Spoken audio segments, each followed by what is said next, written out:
തൗഫീഖിന്റെ കുറവാ, മനസ്സിലായിക്കോ. തൗഫീഖിന്റെ കുറവാ. എന്താ നമ്മളെ പണ്ഡിതന്മാർ പ്രസംഗിക്കില്ല, ഇവിടെ അറുത്ത് മുറിച്ചിയാൾ മറുപടി പറഞ്ഞല്ലോ. അവിടെ 2 മണിക്കൂർ 3 മണിക്കൂർ പരിപാടി നടന്നു കഴിഞ്ഞാൽ 6 മണിക്കൂർ നീണ്ട മറുപടിയാ, ഒരു മറുപടിയില്ല. ഇമ്മാതിരി നമ്മുടെ ഉസ്താദുമാരെ സംഭവിച്ചൊരു അബദ്ധം എന്തേ ചൂണ്ടിക്കാണിക്കാൻ കഴിയാത്തത്? ഇയാൾ പ്രസംഗിക്കണ ആ മറുപടി പ്രസംഗത്തിനെ തിരിച്ചും മറിച്ചും കുത്ത അങ്ങോട്ടും ഇങ്ങോട്ടും പറഞ്ഞാ മുജാഹിദിന്റെ മൗലവിമാർക്കേ പറ്റും. മുജാഹിദിന്റെ മൗലവിമാരുണ്ട്, അവർ സുന്നത്തിയമാഅത്ത് എഴുതുന്ന പുസ്തകം എഴുതും, തലക്ക് എഴുതിനെതിരെ അപ്പുറം എഴുതും.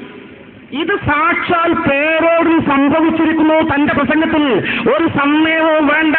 നിങ്ങൾക്ക് ഹബീബായ അഷ്റഫുൽ ഖൽഖ് മുഹമ്മദ് മുസ്തഫ സല്ലല്ലാഹു അലൈഹി വസല്ലം തങ്ങളുടെ തിരുകേശമെന്ന് പറഞ്ഞുകൊണ്ട് മുസ്ലിം സമൂഹത്തെ വഞ്ചിക്കാൻ ശ്രമിച്ചതിന്റെ പേരിൽ ആ ബറക്കത്ത് നിങ്ങൾക്ക് നഷ്ടപ്പെട്ടു പോയിരിക്കുന്നു.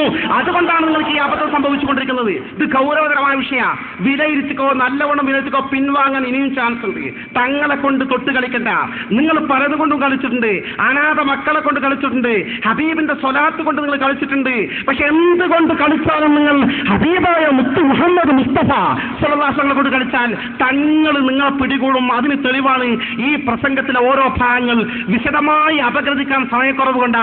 ഈ ധാരാളം വൈരുദ്ധ്യങ്ങൾ നിങ്ങൾ തന്നെ പറഞ്ഞു വെച്ചിട്ടുണ്ട്. നോക്കൊരു വൈരുദ്ധ്യം കൊണ്ട് ഞാൻ ചൂണ്ടിക്കാണിച്ചു തരാം.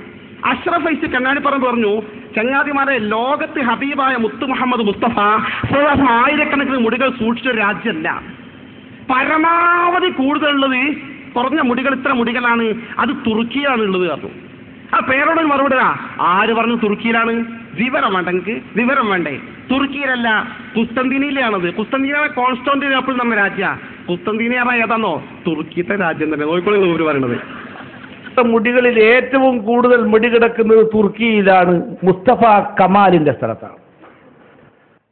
ഏറ്റവും കൂടുതൽ മുടിയുള്ളത് തുർക്കിയിൽ മുസ്തഫ കമാലിന്റെ സ്ഥലത്താണ് അയാൾ പറയുന്നത്. ഞാൻ ചോദിക്കുന്നത് അത് ഏത് കിതാബിലാണ് ഉള്ളത്? അതിനെന്താ സനദ്?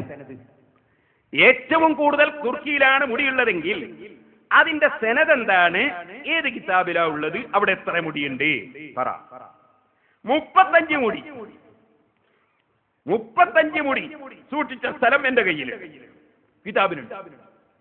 ഞാൻ ചോദിക്കുന്നത്, തുർക്കിയിലാണ് ഏറ്റവും കൂടുതൽ, നിങ്ങൾ പറഞ്ഞല്ലോ, ഏത് കിതാബിലാണ് ഉള്ളത്? അവിടെ എത്രയാ ഉള്ളത്? സനദ് വായിക്കും, സനദ് വായിക്കും. 2 മറുപടി പിന്നെ ഇതുകൊണ്ട് തീർക്കുന്നൊന്നുമില്ല, വായിക്കട്ടെ.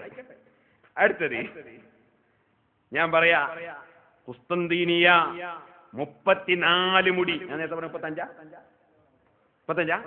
അത് തിരിച്ചോ, 34 മുടി. അല്ലാസാറുൻ നബവിയ അഹ്മദ് തൈമൂർ ഗ്രന്ഥം നോക്കിക്കോ.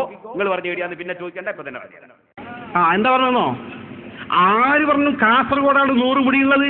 കാസർഗോഡല്ല, തലങ്കരയാണ് എന്നാണ് മറുപടി പറയുന്നത്. സംഭവം പരിശോധിക്കുന്ന വിവരമല്ല, നമ്മളെ കുറിച്ചുള്ള ആരോപണം. എന്റെ പൊന്നനുജന്മാരെ, ജ്യേഷ്ഠ സഹോദരന്മാരെ, നിങ്ങൾ ഈ കാര്യങ്ങൾ വിലയിരുത്തി. വെറുതെ നമ്മൾ ദുരാരോപണം ഉന്നയിക്കുകയല്ലോ. ഞാൻ വിശദീകരിക്കുന്നില്ല. ഞാൻ വിനയപൂർവ്വം ചില കാര്യങ്ങൾ നിങ്ങളെ ശ്രദ്ധയിൽപ്പെടുത്തട്ടെ. എന്റെ പ്രിയപ്പെട്ടവരെ, ഇവർ പറയുന്ന ഒരു കാര്യം, ആ കാസറ്റിൽ പറയുന്നത് സാക്ഷാൽ കാന്തപുരം AP അബൂബക്കർ മുസ്ലിയാർ അവർകൾ ഒന്നാമത്തെ മുടിയുമായി ബന്ധപ്പെട്ട് ഞാൻ അദ്ദേഹത്തെ ഫോൺ ചെയ്തു എന്ന് സത്യമാണ്. തിരിച്ചദ്ദേഹം എന്നെ വിളിച്ചു എന്നും സത്യമാണ്. സാക്ഷികളുണ്ട്, അള്ളാഹു സാക്ഷിയാണ്. ജീവിച്ചിരിക്കുന്ന നല്ല സ്വാലഹ്യങ്ങളായ നീതിമാന്മാരും സാക്ഷിയും. നമ്മൾ പ്രശ്നം ഉണ്ടാക്കാൻ പോകുന്നില്ല. പക്ഷെ നമ്മൾ മാന്യമായി തുറന്നു പറഞ്ഞതിന്റെ പേരിൽ പേരോട് അബ്ദുറഹ്മാൻ സഖാഫി വെല്ലുവിളിക്കുകയാണ്. അങ്ങനെ ഉണ്ടെങ്കിൽ BSNL-മായി ബന്ധപ്പെട്ട് ടവർ പരിശോധിക്കാൻ ഞാൻ നിങ്ങളെ വെല്ലുവിളിക്കുന്നു. ആ വെല്ലർ വിളിച്ചൊക്കെ നമുക്ക് ഏറ്റെടുക്കായിരുന്നു. പക്ഷെ ഇയാളെ ഇടയ്ക്കൊരു വാക്കുണ്ട്. ഷെയ്ഫുനാനോട് ഞാൻ ചോദിച്ചപ്പോ മൂപ്പര് ഓർമ്മയിൽ വിളിച്ചിട്ടില്ല എന്ന് പറഞ്ഞത്. പൊളിഞ്ഞില്ല സംഭവം. എന്തോ എനിക്ക് ആ ഓർമ്മയില്ല എന്ന് പറഞ്ഞാൽ പോരെ. ആ ഓർമ്മയിലുള്ള വാക്ക് എന്തിനാണ് നിങ്ങൾ കൊണ്ടുവന്നത്? എന്നാലും ഞങ്ങൾ സഹകരിക്കാം. സൈബർ സെല്ലുമായി ബന്ധപ്പെട്ട് ഈ വിഷയം തെളിയിക്കപ്പെടണമെന്ന് പരാതി കൊടുത്താൽ അതിന് ഉത്തരം നമുക്ക് കൃത്യമായി കിട്ടും. Kanthapuram AP Abubakar Musliyar Kozhikode SKSS state ഓഫീസിലേക്ക് ഇന്ന ദിവസം 27001777 എന്ന നമ്പറിലേക്ക് വിളിച്ചോ ഇല്ലേ എന്ന് പരിശോധിക്കാൻ നമുക്കൊരു കാര്യം ചെയ്യാം. കാന്തപുരം AP അബൂബക്കർ മുസ്ലിയാർ ഈ വിഷയത്തിൽ നിഷേധിച്ചുകൊണ്ട് കംപ്ലൈന്റ് കൊടുക്കാൻ തയ്യാറുണ്ടോ? തീർച്ചയായും ഞങ്ങൾ പറയുന്നു, ആ വിഷയം ഏറ്റെടുത്തുകൊണ്ട് അത് സൈബർ സെല്ലുമായി ബന്ധപ്പെട്ടുകൊണ്ട് BSNL-മായി ബന്ധപ്പെട്ടുകൊണ്ട് പരിശോധിച്ച് തെളിയിക്കാൻ തയ്യാറാണ്. കാന്തപുരം പരാതി എഴുത്തരട്ടെ, വിളിച്ചിട്ടില്ല നമ്മൾ. ആ കാര്യം ഞങ്ങൾ വെല്ലുവിളി സ്വീകരിച്ചു, ഏറ്റെടുത്തു കഴിഞ്ഞു. അങ്ങനെ വിളിച്ചിട്ടില്ല. ഞങ്ങൾ ബന്ധപ്പെട്ട പറഞ്ഞ് കംപ്ലൈന്റ് വരണം. കംപ്ലൈന്റ് ഉണ്ടെങ്കിൽ പരിശോധിച്ചാൽ തരുന്നു. തരട്ടെ കാന്തപുരം. തരാൻ കഴിയില്ല, നിങ്ങളിതൊക്കെ പറയുക എന്നല്ലാതെ. നിങ്ങൾ തന്നെ ചാൻസ് വെച്ചിട്ടാ പറഞ്ഞത്, ഓർമ്മ അങ്ങനെയാണ്.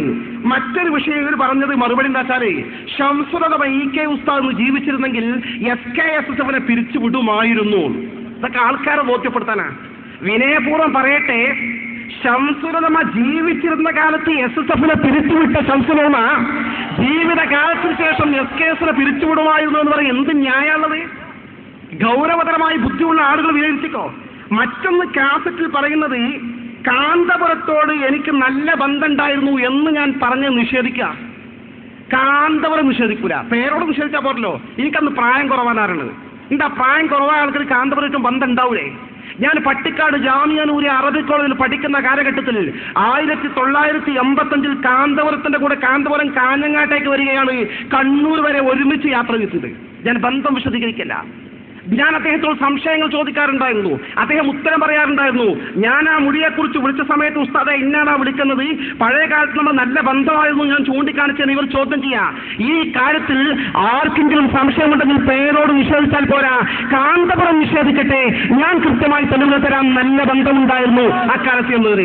ആളുകളെ തെറ്റിദ്ധരിപ്പിക്കാൻ വേണ്ടി എന്തെങ്കിലും പറഞ്ഞിട്ട് ഫലമില്ലല്ലോ. മറ്റൊരു വിഷയം പറയുന്നത്, ഇവർ വരെ പറയുന്ന വിഷയം എന്താണെന്ന് വെച്ചാൽ വലിയ കൗതുകം. ഈ 40 കോടിന്റെ പള്ളി എന്തിനാണ് വലിയ സംശയങ്ങൾ നമുക്കൊക്കെ. പക്ഷേ 40 കോടിന്റെ പള്ളി എന്തിനാണ് ഉണ്ടാക്കുന്നത്? അതിന് പലേ മറുപടിയാണ്. പേരോട് മറുപടി പ്രസംഗത്തിൽ പറയാണ്, രാഷ്ട്രത്തിനൊരു അഭിമാനം താജ്മഹൽ പോലെ അതിനാ ഉണ്ടാക്കണത്. പഠിച്ചവനെ അതിന് ഇഷ്ടം പോലെ പൈസ നിങ്ങൾ ഉണ്ടാക്കിയ പോലെ ഈ സാധുത്തൊന്ന് പിരിക്കണം 1000 രൂപ വെച്ച്.